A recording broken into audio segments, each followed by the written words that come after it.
and she said, "What's an extension question?" Can I buy a vowel?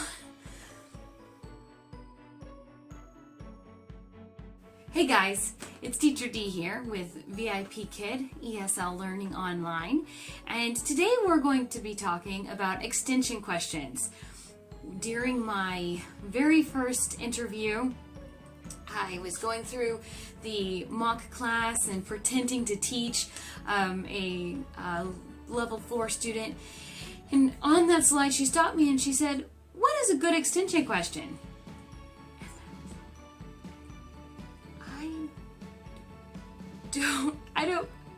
What's an extension question?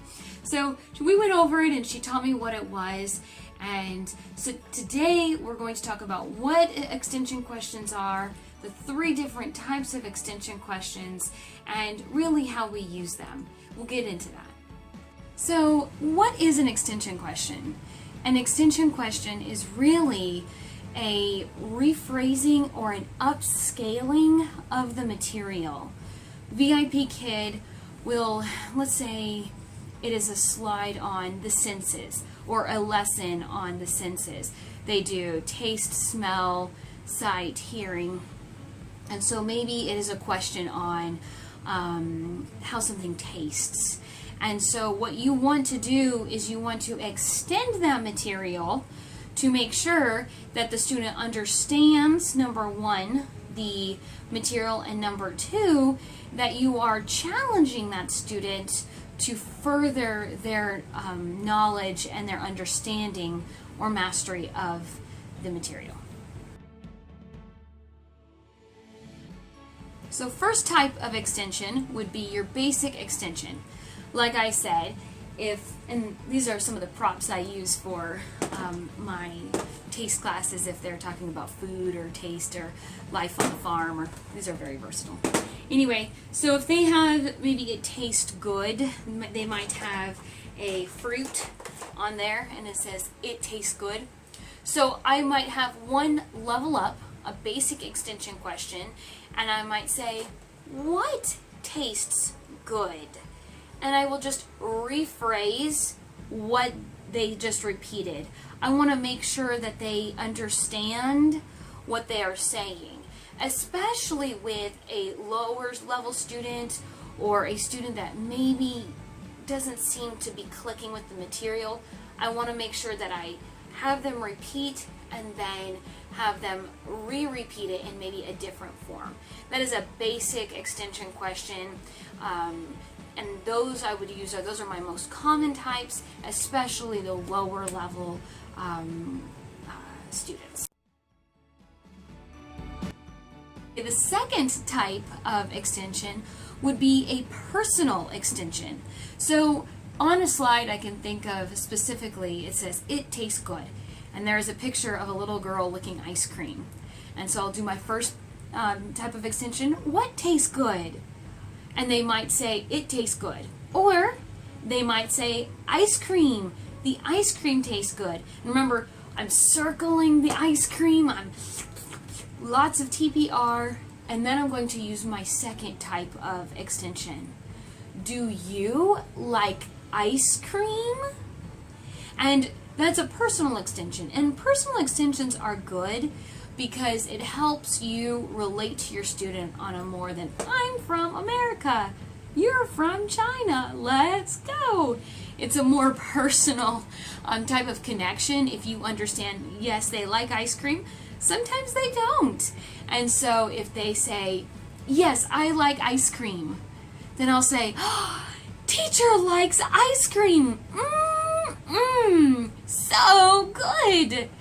And I might even use, some of those ice cream sticker, the stickers that you could put on your face, look like a lion or a lamb or like a little food, dinos.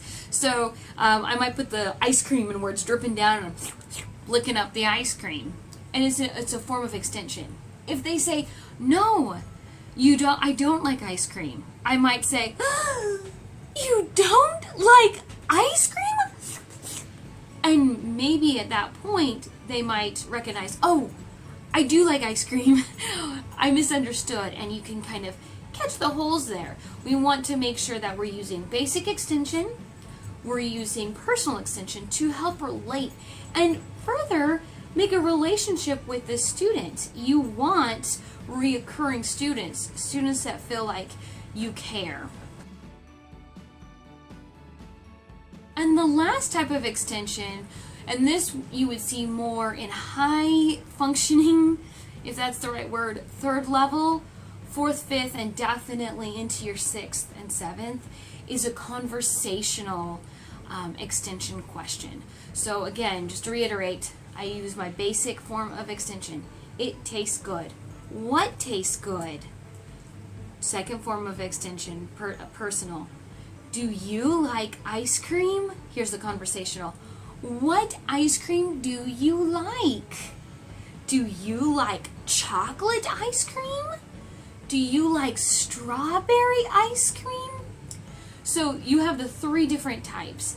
And if you are not using extension questions, or you feel uncomfortable trying to kind of decide which extension question you should use, start with the most basic and work your way up to the conversational if your student is not there yet. So you want to make sure you're not just speaking at them and they're not going, I don't know. Remember, when you dabble into the personal and you dabble into the conversational extensions, they don't have pictures to help them. So you need to use lots of TPR. You need to be a trusting teacher, meaning they can look at you and see your expressions, see what you're saying.